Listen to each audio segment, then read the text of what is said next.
el sistema nervioso tiene como sistema nervioso, vamos a poner todavía central. El sistema nervioso tiene una unidad funcional básica, estructural, que se llama neurona, ¿verdad? Entonces vamos a ver la neurona.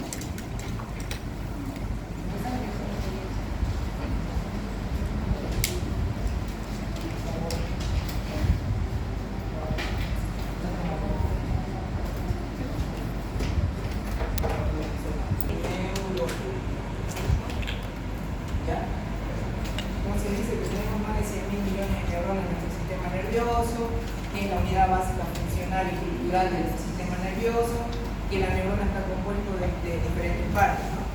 Pero vamos a ver en generalidad que la neurona es la célula que va a formar el sistema nervioso, lo que es la fibra nerviosa, etc. Pero el sistema nervioso, vamos a poner el sistema nervioso, se subdivide, ¿verdad? Anatómicamente. Se subdivide en dos partes principales: sistema nervioso central y sistema nervioso periférico, ¿verdad? De todo. Pero se sigue subdividiendo. El sistema nervioso central se subdivide en ¿qué? En cerebro o el encéfalo, le vamos a llevar encéfalo. Después está lo que es la médula espinal, ¿verdad? La médula espinal. Y el encéfalo se sigue subdividiendo ¿en qué? En cerebro, en lo que es el mesencéfalo, en lo que es la protuberancia y más abajo está el bulbo raquídeo, ¿verdad? ¿Se acuerdan de eso con anatomía? Sí, entonces vamos a. Y en la médula espinal va a formar un conjunto de cordones que van a tener raíces, ¿verdad? Que van a nacer en los agujeros laterales de la vértebra, ¿verdad? Entonces estas raíces van a tener raíces anteriores y raíces posteriores, ¿ya? Estas raíces posteriores y anteriores van a confluir y van a hacer un número de 31 pares de raíces, ¿ya? Vamos a tener 8 cervicales, 12 torácicos, 5 lumbares, 5 sacros y un coxígeno, ¿ya? Entonces si ustedes suman todo eso nos van a dar un número de 31 pares, ¿ya? Los cordones posteriores son los cordones que van a llevar la sensibilidad, es decir, van a ir desde su mano y va a ingresar a las astas posteriores de la médula espinal. Las anteriores son los motores, ¿ya? Entonces cuando hablemos de médula espinal, ustedes van a ver una sustancia gris, una sustancia blanca, unos cuernos anteriores y posteriores. Los posteriores siempre acuérdense que son de sensibilidad, ¿ya? Es decir, que llega desde fuera del cuerpo hasta la médula espinal. Y los anteriores son los motores, que son los que van a llevar sus fibras hacia los órganos dianas, como por ejemplo los músculos, las glándulas, etc. ¿Ya? Entonces, todo eso. Y el sistema nervioso periférico se va a subdividir funcionalmente en dos. ¿Y cuáles son? Sistema nervioso simpático y sistema nervioso parasimpático. Parasimpático, ¿ya? Entonces, teniendo en cuenta todo esto, lo que nosotros nos vamos a enfocar el día de hoy es el sistema nervioso central, ¿ya? Porque el sistema nervioso periférico tiene otro capítulo en el aire, ¿ya? Que también es importante porque el sistema nervioso simpático y parasimpático, funcionalmente hablando, tiene diferentes funciones en diferentes órganos. Por ejemplo, una función del sistema nervioso simpático en los vasos sanguíneos es la vasodilatación, ¿verdad?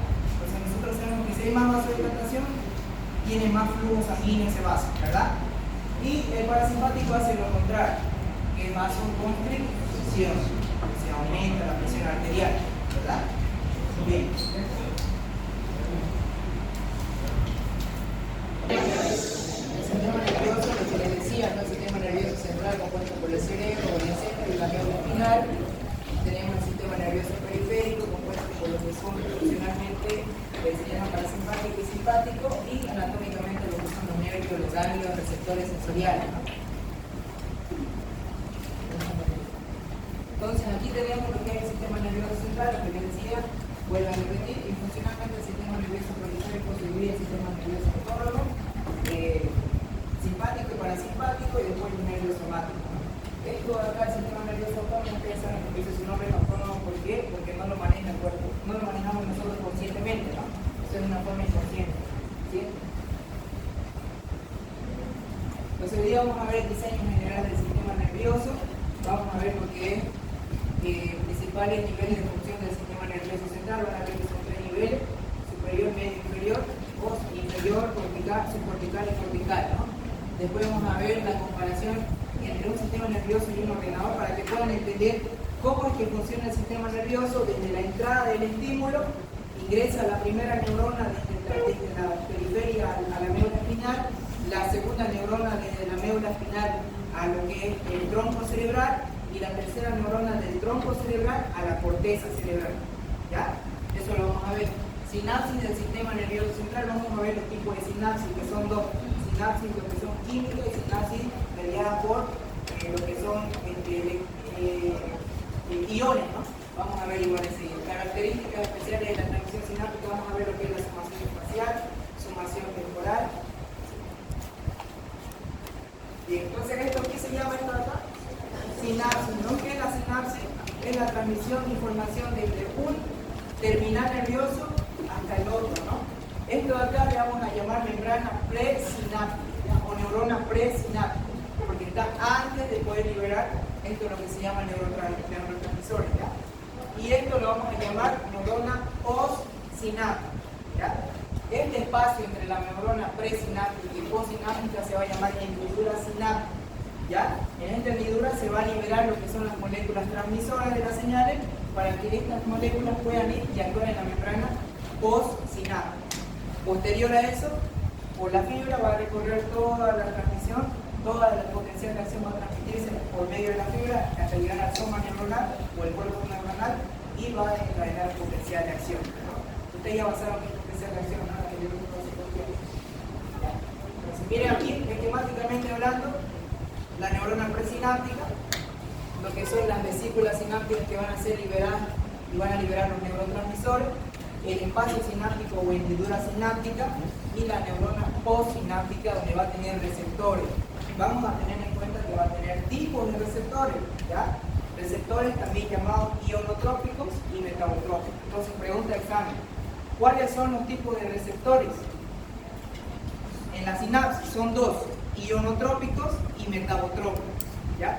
Los ionotrópicos se caracterizan ¿por qué? Porque van a ser activados por voltaje, es decir, el neurotransmisor o el transmisor se va a unir a su receptor y este receptor va a abrir canales, ¿ya? Canales iónicos, que puede ser que abra canales para el sodio, o canales para el potasio, o canales para el cloruro, ¿no? Entonces, esos son los receptores ionotrópicos. Los receptores metabotrópicos son mediados por una sustancia química llamada proteína G, ¿ya? Esta proteína G se encuentra intracelularmente hablando de lo que va a hacer que se active un mecanismo químico totalmente dentro de la célula para que pueda hacer cambios estructurales y cambios funcionales, ¿ya?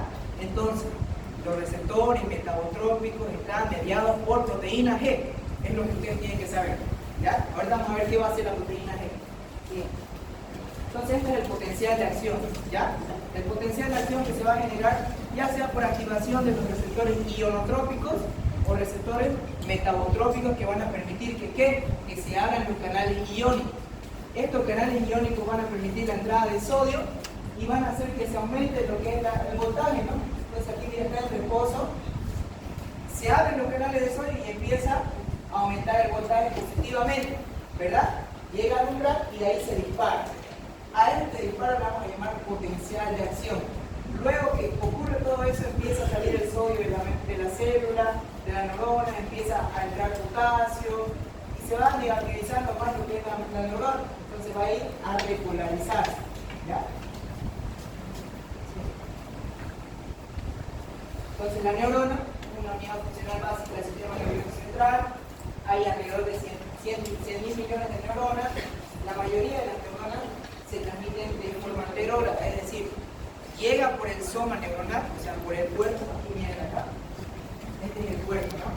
El soma neuronal, aquí está el núcleo. Entonces, estas prolongaciones van a hacer que por este lado llegue lo que es la señal nerviosa y se propague por el soma neuronal y lo que es acá que se llama el axón, ¿verdad? Entonces, de esta manera anterógrada va a generar el potencial de acción, ¿ya? Siguiente. Ahí vemos la parte de la neurona, etc. Ahora, el sistema nervioso tiene dos porciones, una porción sensitiva y una porción motora. La porción sensitiva viene de afuera hacia adentro, la porción motora viene de adentro hacia afuera. ¿Por qué? Porque la porción sensitiva, ustedes ven aquí, miren, hay una articulación, hay un músculo, hay un receptor sinestésico o propioceptivo, aquí está la piel con mecanorreceptores, como son receptores de la presión, receptores del tacto fino, mecanorreceptores de diferentes órdenes, ¿no? Entonces, la porción sensitiva del sistema nervioso empieza desde cuando yo toco esto de acá, toda la señal que recorre desde la primera neurona, es decir, desde la periferia a la médula espinal, se llama primera neurona, ¿ya? Desde la médula espinal hasta el tronco cerebral se llama segunda neurona. Del tronco cerebral a la corteza cerebral se llama tercera neurona. Entonces, toda esa es la porción sensitiva del sistema nervioso. Ustedes van a ver por fisiología que hay un sistema llamado sistema lemnisco-medial que se encarga de poder recibir el tacto fino, ¿verdad? Y hay otro sistema que se encarga de recibir el tacto grosero o la sensibilidad sexual, ¿no? Entonces, este es un ejemplo. El sistema lemnisco-medial es un ejemplo de lo que es la parte sensitiva del sistema nervioso, ¿ya?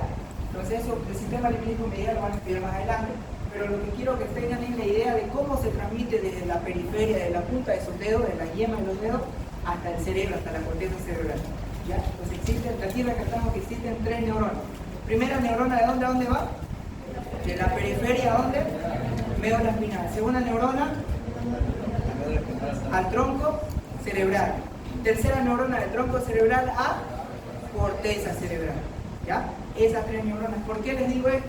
Porque puede que haya una falla en una de estas 3 primeras neuronas, o bien una falla en la primera neurona, o bien en la segunda neurona, o bien en la tercera neurona, ¿ya? Esa es la porción sensitiva. Entonces sube, miren, médula espinal, formación reticular, tubulancia, cerebelo, tálamo y área cortical. Esto se resume en lo que les decía, de la periferia a la médula espinal, de la médula espinal al tronco cerebral y del tronco cerebral a la corteza cerebral, ¿ya? Ahora, la porción motora es a lo revés.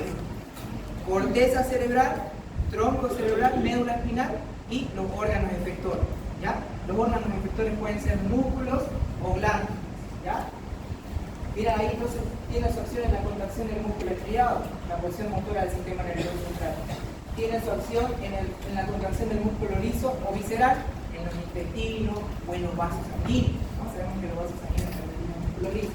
Y tiene su acción en la secreción de glándulas endócrinas y exócrinas. Ustedes van a ver que el sistema nervioso tiene su acción en lo que es el páncreas, porque el páncreas es un órgano exócrino y endócrino, ¿verdad? Entonces tiene su acción en su forma de secreción, ¿ya? La secuencia es al revés: corteza, médula espinal, cerebro, corteza, cerebelo, ganglios basales, protuberancia, formación reticular del bulbo y médula espinal, ¿ya? Es al revés. ¿Sí? Ahí viene el juego. Llega una señal desde el área motora primaria, área 4 de Broca, ingresa por lo que es el tronco cerebral y hace una secuencia de pasos por los ganglios basales, el cerebelo, para que pueda tener una buena coordinación, la contracción del músculo, y luego baja por la médula espinal y llega a lo que son las fibras musculares, ¿verdad? Muy diferente a lo que es el reflejo. El reflejo no sube hasta la corteza cerebral. Cuando ustedes tienden a estimular lo que son los reflejos profundos, llamémoslo así, por ejemplo, el más común, el reflejo patelar de la rodilla, ustedes estimulan con un martillo, esa señal no va a llegar al cerebro, es decir, no va a ser esta secuencia, ni la secuencia anterior sensitiva, sino que va a ir de la primera neurona a la médula espinal, y de la médula espinal va a salir una fibra diferente para poder estimular el músculo y retirar ese órgano o ese músculo que está siendo estimulado por un dolor, por el martillo, etc., ¿no? Y la función integradora, es decir, entre la porción sensitiva y motora hay una porción integradora, ¿no? Que se llaman las neuronas integradoras, ¿no? Que están en la sustancia gris de la médula espinal. Pero ¿qué pasa? El cerebro no todo el tiempo está activamente mandando señales, digamos, de que el compañero está sentado aquí y está sentado sobre una silla de madera. No todo el tiempo está mandando esa señal. A eso se llama fenómeno de adaptación. Porque si estaría mandando todo el tiempo la señal a la corteza cerebral, sube y baja, va a hacer que el cerebro convulsione de tantos potenciales de acción, transmisiones, va a hacer que convulsione.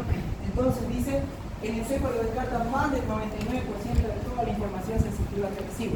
Por ejemplo, la sensación de que ustedes tienen una ropa, la sensación de que ustedes tienen una gafa, un lente, la sensación de que ustedes están sentados en el asiento. Entonces todo eso lo descarta. Porque si no lo descartaría, estaría estimulando constantemente a la corteza cerebral, entonces la corteza cerebral mandaría señales y ahí habría lo que es una confusión en el paciente. Lo que le decía, principales niveles de función del sistema nervioso central. Tenemos 3 niveles. El nivel medular, que no solo tiene la función de conducir o transmitir señales, sino que también hay centros especializados en la médula espinal, lo que le decía, un ejemplo es el reflejo lateral, ¿no? Puede originar movimientos de marcha, reflejo, retirar lo que son parte del organismo de efecto doloroso. Es un centro de control que recibe información de niveles superiores. La segunda porción, el nivel encefálico inferior o subcortical, ¿ya? Que se produce gran parte de las funciones inconscientes. Por ejemplo, en el tronco cerebral tenemos el bulbo raquídeo, la protuberancia y el mesencéfalo, ¿verdad? Entre el bulbo raquídeo y la protuberancia hay centros especializados, como por ejemplo el centro respiratorio, el centro vasomotor, el centro de lo que es el gusto, etc. Hay muchos centros, ¿no? Entonces, inconscientemente este tronco del encéfalo o porción o nivel encefálico inferior y subcortical está siendo estimulado para autorregularse. Entonces, es así que cuando ustedes están en un momento de presión, están en un momento de peligro, no sé, tienen miedo a dar un examen, aumenta lo que es la temperatura corporal, porque hay un aumento de la vasodilatación, porque está recibiendo un estímulo inconscientemente, el nivel encefálico superior o subcortical formado por el bulbo raquídeo, por lo que es la protuberancia y el mesencéfalo. ¿Ya? Entonces ese es el segundo nivel. El tercer nivel. Nivel encefálico o cortical. Aquí ya vamos de lo que es el encéfalo y la corteza cerebral, ¿no? Jamás funciona solo, siempre está funcionando en conexión con la médula espinal y el tronco subcortical, el tronco encefálico inferior. Sin compulso al nivel cortical, los niveles inferiores funcionan de manera imprecisa. Es decir, si solamente la corteza estimula al músculo, va a ser de forma imprecisa. Pero si pasa por los ganglios basales, por el cerebelo, va a tener mayor fineza ese movimiento del músculo, ¿verdad? Entonces siempre tienen que decir, no funciona siempre solo la corteza cerebral. Incluso cuando ustedes van a extirpar una mitad del cerebro, algunas funciones siguen estando ahí, porque el tronco cerebral y la médula espinal son las que acompañan a las funciones corticales. ¿Ya? Siguiente, por favor. Esta es una comparación de un sistema nervioso. Cuando se empezaron a formar las computadoras, los procesadores, siempre había este sistema que se comparaba con el sistema nervioso. Un procesador tenía un sistema aferente que llegaba desde la parte externa de la información y un sistema eferente para que pueda realizar una determinada tarea. Lo mismo el sistema nervioso, la porción sensitiva sería el sistema aferente que llega y la porción motora sería un sistema eferente que sale, ¿verdad? Entonces lo comparaban con un sistema, con un ordenador, ¿no? Y el centro de control de lo que sería un ordenador sería ¿qué? El cerebro, ¿verdad? El cerebro, ¿verdad? Incluso nosotros sabemos que la computadora tiene su almacenamiento, ¿verdad? En el sistema nervioso, ¿cuál sería el almacenamiento? El cerebro, las áreas corticales, ¿verdad? Entonces es similar comparando un sistema a un ordenador, un sistema nervioso. Bien, lo que les decía, un sistema nervioso se compara con un ordenador cuando vemos lo que es el sistema luminisco medial columna dorsal, porque el sistema luminisco medial columna dorsal trae la porción sensitiva, ¿verdad? Entonces, miren, ingresa el estímulo, llega a la médula espinal, sube, se decusa en los núcleos gráciles uniformes, en la base de la protuberancia, y sube a lo que son el tronco cerebral y luego a lo que es la corteza cerebral. Entonces es un sistema, ¿ya? Un sistema, tanto la parte sensitiva como la parte motora.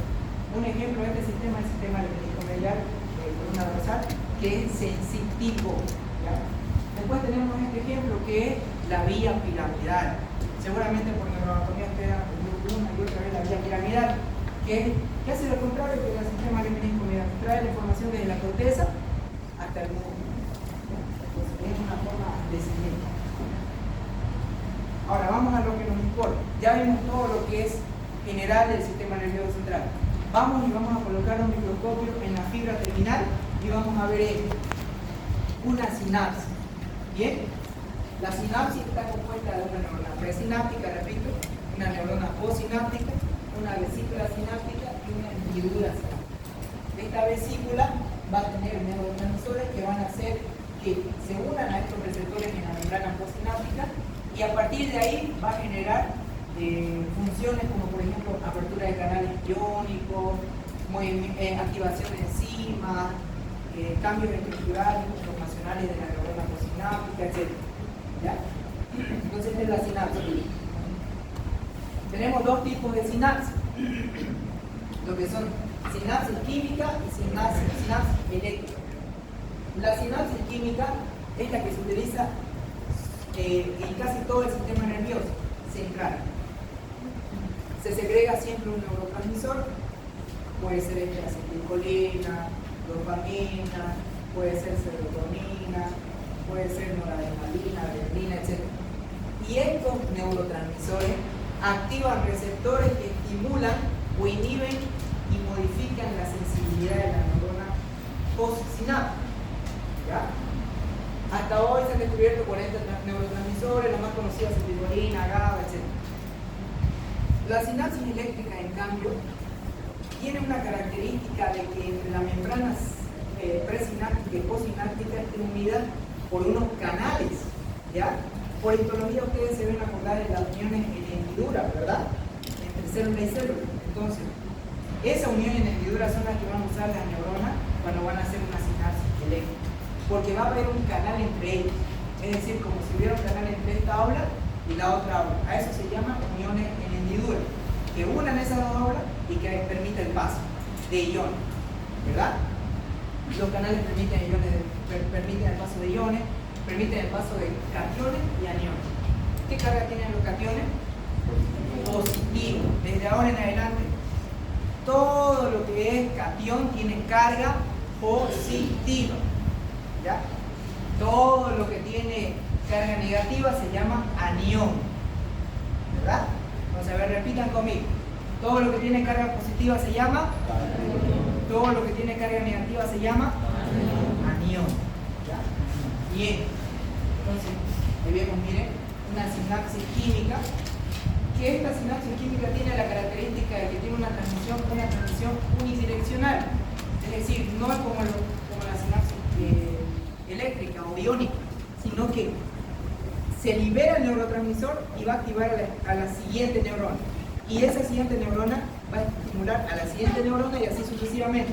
No permite el paso de que la neurona anterior estimule a la neurona posterior y así. O sea, no es bidireccional, es unidireccional. Siguiente, por favor. Esta es la sinapsis eléctrica. Miren, aquí estos son los canales, iones. ¿Ya? Esto se llama uniones en hendidura. En una sinapsis eléctrica se caracteriza ¿por qué?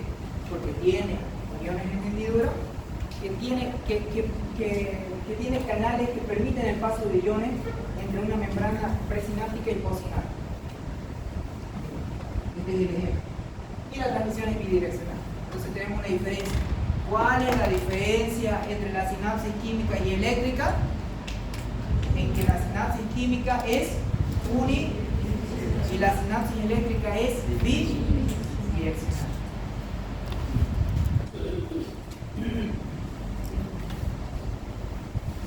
Esto es lo que, ahí miren un ejemplo de lo que es, esto es lo que estamos viendo, esta partecita de acá, esta es la sinapsis, ¿ya? Pero los botones presináptico y postsináptico, ahí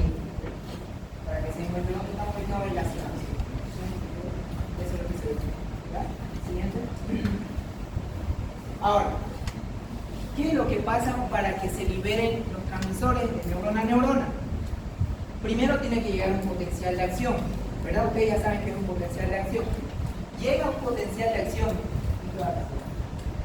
este rojo, a la neurona presináptica y activa los canales de calcio. Una vez activados los canales de calcio, este calcio ingresa a la neurona presináptica. Al ingresar, se van a unir a unos puntos de unión que se llaman, que se encuentran dentro de la neurona presináptica y van a hacer que estas vesículas se unan a la membrana presináptica y se liberen. ¿Se entendió? Esa es la secuencia. Ese es el por qué se liberan los neurotransmisores. Entonces, de nuevo, miren, un poquito más atrás.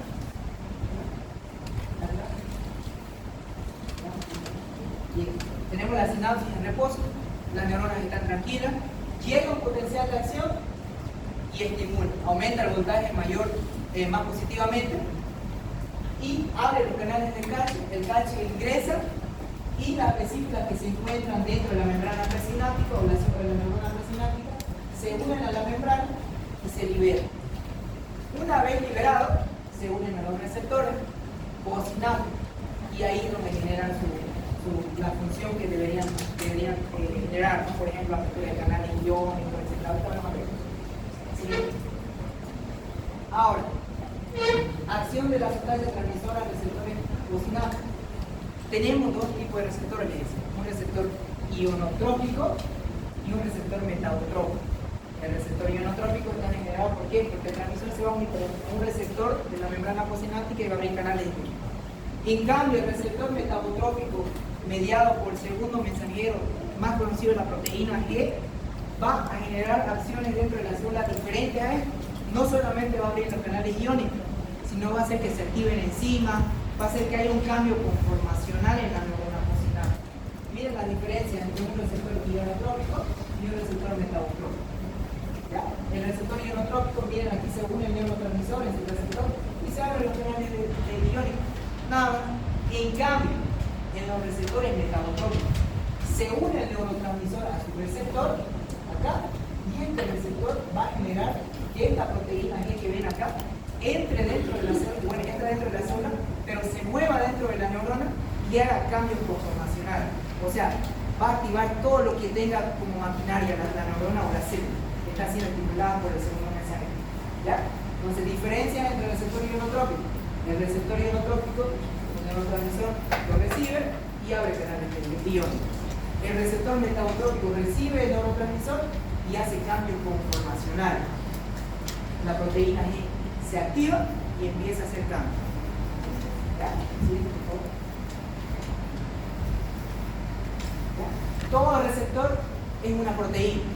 Eso no se olviden nunca. Todo receptor es receptor de neurotransmisor, cualquier receptor es proteína, molécula proteica, ¿ya? Que tiene un componente de unión extracelular, es decir, es como levantar a su mano y esto está extracelular y todo lo demás está intracelular. A eso le vamos a llamar componente de unión y un componente intracelular. ¿Ya? Se pueden activar, la activación de los receptores controla la apertura de los canales iónicos en la célula postsináptica según de las dos formas, por activación de los canales iónicos o por activación de los segundos mensajeros con receptores metabotrópicos, como la guía del lenguaje. Siguiendo el juego. Este es un receptor ionotrópico. Miren, tiene una porción alfa, beta, delta y gamma. ¿Ya? Alfa, beta, delta y alfa. Son dos alfa y una beta y una delta. ¿Ya? Eso lo van a ver. El receptor ionotrópico se une a lo que es el neurotransmisor y abre este canal de ion. Es sencillo el receptor ionotrópico. Siguiente, por favor. En cambio, el receptor metabotrópico se une el receptor al neurotransmisor y miren acá. Esta molécula compuesta por tres, una porción alfa, beta y gamma, beta y delta, perdón, van a formar la proteína G. Esta proteína G, que está unida con el receptor, va a tener una molécula de GDP con está inactivo, o sea, una conocida isofá, por eso no se memoriza. Pero cuando se va a unir a la GDP, va a liberar la porción alfa y la porción GDP, y esta proteína, esta porción alfa, va a hacer que se abran canales iónicos. va a activar enzimas, va a activar al MPC ciclo, va a activar enzimas intracelulares, va a activar la transcripción de genes para que puedan sintetizarse proteínas en los ribosomas, en el aparato de Golgi, etc. Entonces, lo que yo quiero que ustedes vean, ¿cuál es la diferencia entre un receptor metabotrópico y un receptor ionotrópico?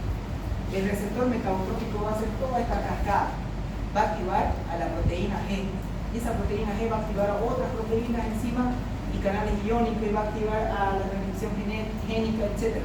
¿Ya? Esa es la diferencia entre un receptor ionotrópico y un metabotrópico.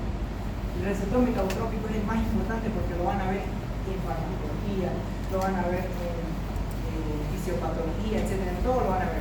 ¿Ya? Entonces es importante estudiar el receptor metabotrópico. ¿Siguiente? Estos son los cambios, pregunta de examen, le puse P ahí. Estos son los cambios que produce el segundo mensajero. Esto de memoria para toda su vida.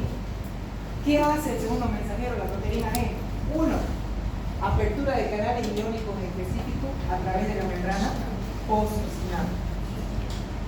Apertura de los canales iónicos en la membrana possinada. ¿Qué es lo que hace?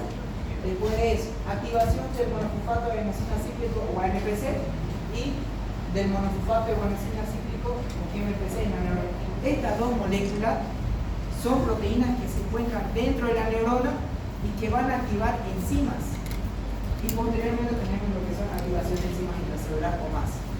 Siguiente, por favor. Y la activación de la transcripción génica. Ustedes dirán, ¿qué es la activación de la transcripción génica? Ustedes se acuerdan que el ADN se transcribe, se traduce y convierte toda esa información en los ribosomas en proteína, se empaqueta en el aparato de Golgi, en el retículo endoplásmico y se libera, ¿verdad? Eso es la transcripción génica.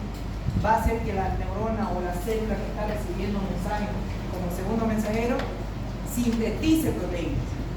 Entonces, por eso yo decía que aquí falta una función más, síntesis de proteínas, ¿no? Pero en el iPhone están estas 4 funciones, porque en la transcripción génica se sobreentiende que la transcripción génica va a ser para la síntesis de proteínas. ¿Bien? ¿Se entendió esta parte de acá? Porque esto se lo tienen que llevar sí o sí el día. ¿Cuáles son las 4 funciones que genera el segundo mensajero en el receptor metabotrópico? Abre los canales, activa el MPC y el MPC cíclico, activa las enzimas y activa la transcripción génica. 4 funciones importantes. Siguiente. Bien, receptores inhibidores,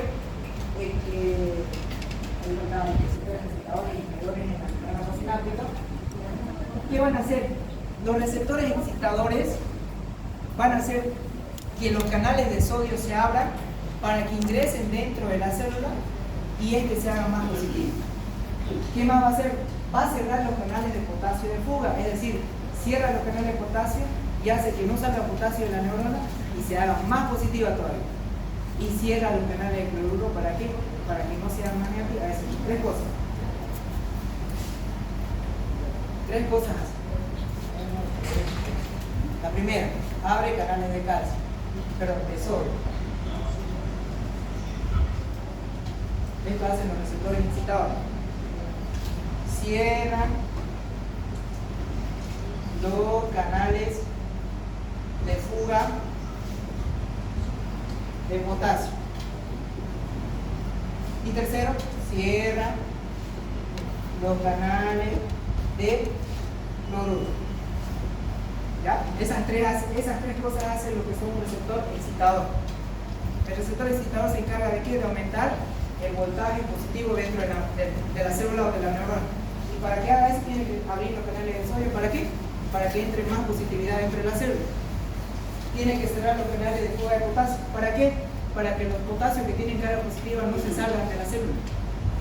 Y cierra los canales de cloruro. ¿Para qué? Para que como los cloruros tienen carga negativa no entren a la célula y no nos negativicen más el voltaje. ¿Se entendió esta parte? ¿Sí? ¿Seguro? No.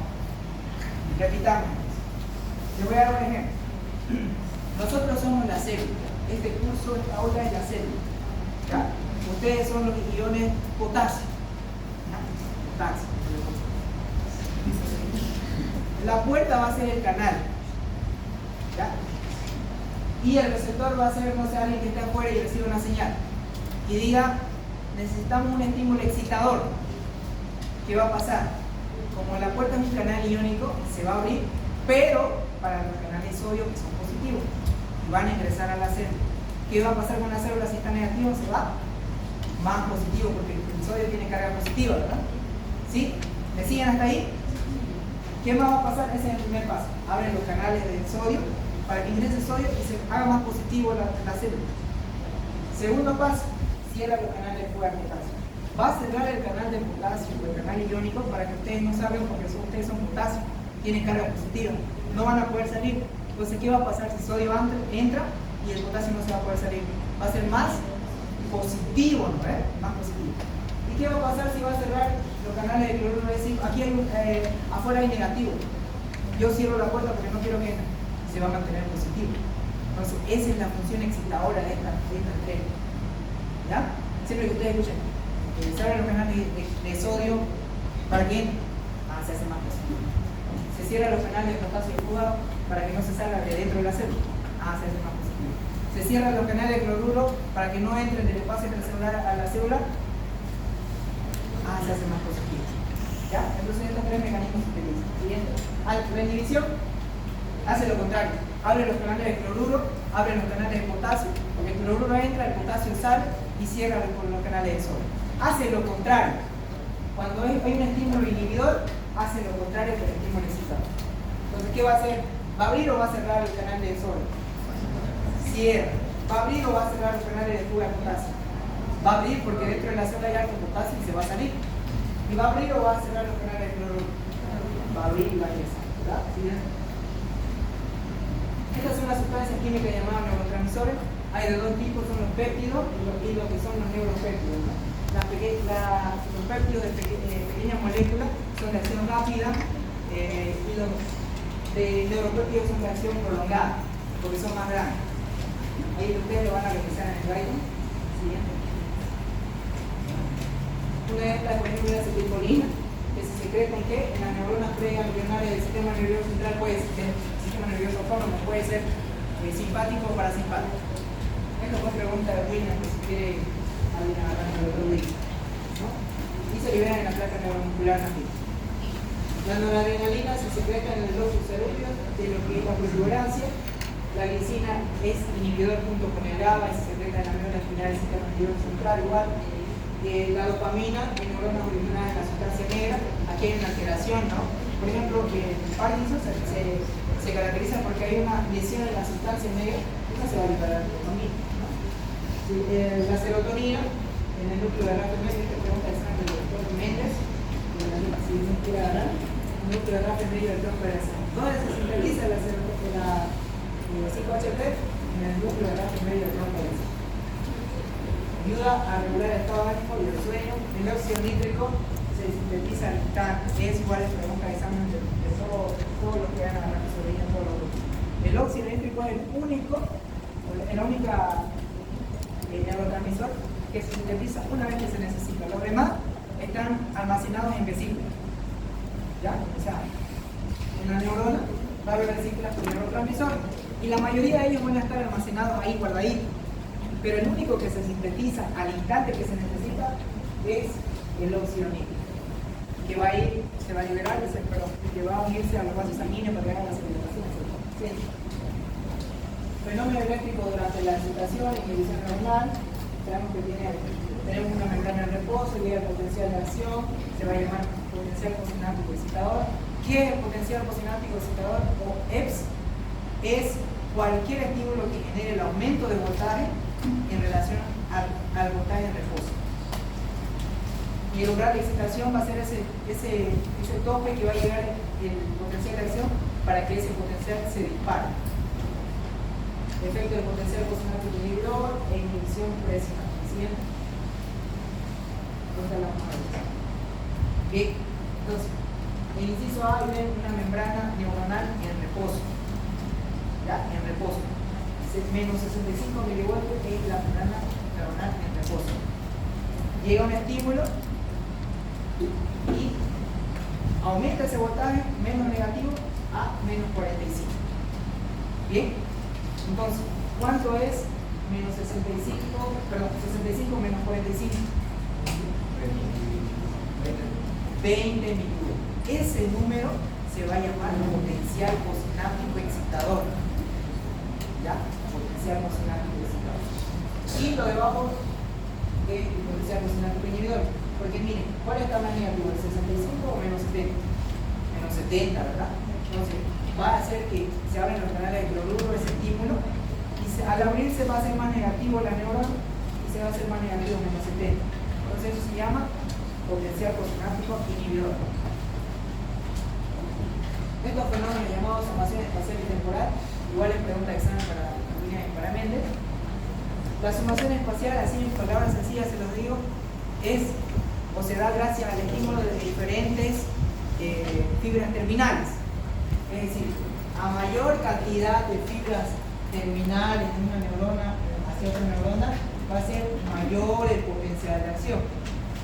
Esa es la sumación espacial. La sumación temporal, a mayor intensidad y frecuencia de descarga de una terminal sináptica, va a ser mayor el potencial de acción. Es decir, la sumación espacial es que mientras más nos agarramos de las manos varias personas, va a ser mayor el impulso. Mayor cantidad de fibras terminales, mayor potencial de acción. Sumación temporal va a ser que a mayor intensidad, frecuencia, yo genere descargas eléctricas, mayor va a ser el potencial. Pero en una sola fibra o terminal nerviosa. ¿Ya? En una sola terminal nerviosa. Ahora, ¿qué es la facilitación?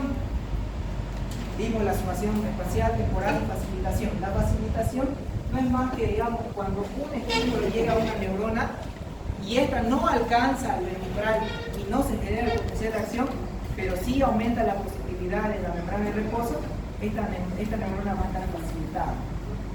¿Ya? Va a estar facilitada. ¿Por qué? Porque el siguiente estímulo recién la va a activar con menos dificultad. Eso es la facilitación.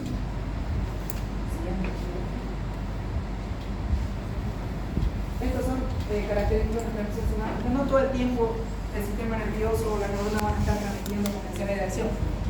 Y cuando lo van a hacer, va a llegar hasta un punto que se va a llamar fatiga de transmisión sináptica. Cuando ustedes van al gimnasio, hacen ejercicio, no todo el tiempo van a ir subiendo el peso, no todo el tiempo van a ir haciendo 20 repeticiones, o van a ir disminuyendo su fatiga muscular, no les va a dejar. Lo mismo la fatiga de la transmisión sináptica. ¿Ya? Llega hasta un punto que la neurona ya no tiene vesícula transmisora y se termina, y hasta ahí llega. El potencial de acción se acaba en esa neurona. ¿Ya? Esa es la fatiga. Porque si no hubiera esto, hay en algunas personas que la cantidad de iones, tanto extra o intracelularmente positivos, están elevados, aumenta la excitabilidad de la neurona. Entonces, esta fatiga se vuelve más lejana y empiezan a generar epilepsia y convulsiones. ¿Ya? Efecto de la acidosis y la alcalosis. Pregunta de examen. La alcalosis aumenta la excitabilidad del sistema nervioso. La acidosis reduce la excitabilidad del sistema nervioso. Es por eso que cuando hay pacientes que están hiperventilando, porque nosotros al hiperventilar generamos liberación de dióxido de carbono, ¿verdad? Liberamos dióxido de carbono, entonces el paciente está hiperventilando. Y el dióxido de carbono es como un tampón ácido, es decir, que ayuda a regular el pH de la sangre, la acidez y la alcalinidad de la sangre. Y si botamos demasiado dióxido de carbono, ¿cómo va a estar la sangre? ¿Ácido o alcalino? Alcalino, porque estamos botando ácido, ¿verdad? Entonces va a estar alcalino. ¿Y qué dice aquí? ¿Qué hace la alcalosis? Excita o inhibe. Entonces, ¿qué va a hacer el paciente? Convulsiones. Convulsiones. En cambio, la acidosis, por eso es que en la acidosis, la acidosis diabética, urémica, los pacientes entran en coma, porque el sistema nervioso para. ¿Ya? Efecto de la hipoxia también, disminución de hipoxia, alguien que haya sufrido una hemorragia, algo, pierde demasiada sangre, en el hipoxia en el sistema nervioso central y se desmaya. ¿Verdad? El retraso sináptico es 0,5 milisegundos. ¿Ya? Hay un retraso entre el cual se abren los canales de sodio, se liberan los neurotransmisores, ese receptor estimula la proteína G o abre los canales iones. Todo ese tiempo que pasa son 0,5 milisegundos. A eso se le llama retraso sináptico. ¿Sí? Eso es todo. ¿Alguna pregunta, chicos?